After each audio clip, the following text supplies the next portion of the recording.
And Allah has the supreme examples.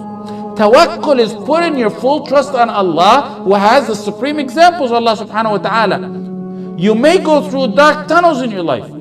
That's part of life and a part of a believer's life. You think they're dark, but Allah always chooses what's best for you. عَجَبًا لِأَمْرِ الْمُؤْمِنِ إِنَّ أَمْرَهُ كُلَّهُ لَهُ خَيْرٌ. It's astonishing the matter of a believer. Everything that happens to him is good. You may not know it. You may not see the wisdom of it in this life. You may later on see it. If you don't see it in this life, you will see it in the life after. Ibn Rajab mentioned the story of Qadi al-Maristan. He said about himself, Qadi al-Maristan, he said, I was hungry one day in Mecca. And I became hungry one day that I couldn't find anything to eat. So I went walking around in Mecca. I found a pouch, a tightly tied pouch. I picked it up and brought it to my house. And then in my house, when I untied it, I found a beautiful necklace of pearls that it's like I've never seen anything like it before. He went from a difficult time to the utmost of ease.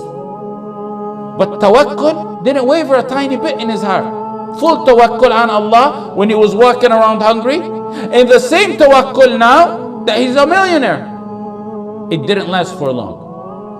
The circumstance changed, but tawakkul remains firm. Unwavering tawakkul. As soon as he walked in Mecca, right after that, he walked in Mecca, he heard the old man calling out, I lost the necklace and I have 500 dinar reward for whoever brings me back the necklace. He said, I called the old man. That was bad news for him. He thought he was a millionaire. He said, I called the old man. Come to my house. I think I have your pouch. So he told the old man, describe the necklace for me. He said the old man not only described the necklace, but he described the pouch and the string that was tied around the pouch and the number of pearls and the string that held the pearls together and every single detail about the necklace. So he said, I gave him the necklace. Had to have been him. No way could have knew that all those details. And he handed me 500 dinar. And just as I was about to take it, I thought to myself, he said, I don't deserve this. And I refused the reward. The man kept insisting on giving the reward. And it was as if Abu Bakr wanted to keep his reliance on Allah totally, refusing the reward for something he felt he really didn't deserve. He didn't do nothing to deserve that money. So the old man took the reward and left. Qadi al-Maristan, whose name is Abu Bakr, Kunya Abu Bakr, said, I left Mecca after that.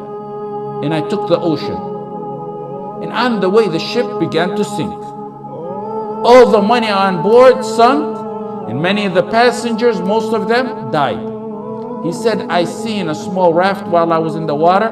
I held on to it, and the wind kept blowing me for such a long time until I got to an occupied island. When I landed on the island, he said, I immediately headed to the masjid, finding that there's no one there, so I began to recite Quran. The people attended the masjid. They came to me, stranger in town. They asked, could you teach us Quran? They seen him recited. Could you teach us Quran? He said, yes. And then they began to overwhelm him with gifts. Then he said, I seen pages in the masjid one day, so I began to read in them, pages of the Quran. They said, you even know how to read and write? He said, yes. They told him, will you teach us and our children how to read and write? And they began to learn from him how to read and write, and also they showered him with gifts. Then they told him one day, after being there for some time, we have this problem. We have this young orphan girl. She has recently been orphaned. Her father died. And we want you to marry her. This was a tactic they did to try to keep him in town and attached to the town so he will not think of ever leaving them. He resisted. He wasn't even thinking about marriage. But based on their insistence, he said, I agree to marry her. He married her. Okay, the night of the wedding, When they presented her to him, he said, I looked at her and I was startled and astonished, and I was unable to raise my eyes off her neck. I seen the necklace I gave the old man some time ago on her neck. This is a true story, authentic story. He wasn't looking at his new bride's face, even though she's mentioned as being one of the most beautiful women in that town, in that island. The relatives around him said, you broke that orphan's heart. How could you look at the necklace and not at her? You're breaking her heart. It's like you're saying she's ugly by your looks. He said, I began to tell them the story of how I found that necklace on her neck, and how I returned it to some old man in Mecca, and how I left Mecca, and then the ship sunk, and how I arrived to their island. I told them the whole details of the story. They began to shout and cry, La ilaha illallah, Allahu Akbar, La ilaha illallah, Allahu Akbar. And the crowds in the town began to gather. He said, why are you people doing this, and why are you astonished? They told him, the man you gave the necklace to is the father of this girl. And what's more astonishing than that is we used to always hear him say, I never met a Muslim on the face of this earth like the man who returned the necklace to me. And they said we used to always hear him make dua, oh Allah, unite that man who returned the necklace with my daughter as her husband. He used to always ask Allah subhanahu wa ta'ala that he be the husband to his daughter, and Allah answered his dua. This is what happens with tawakkul. During hard times, your tawakkul needs to go unwavering, and that light will reappear at the end of the tunnel.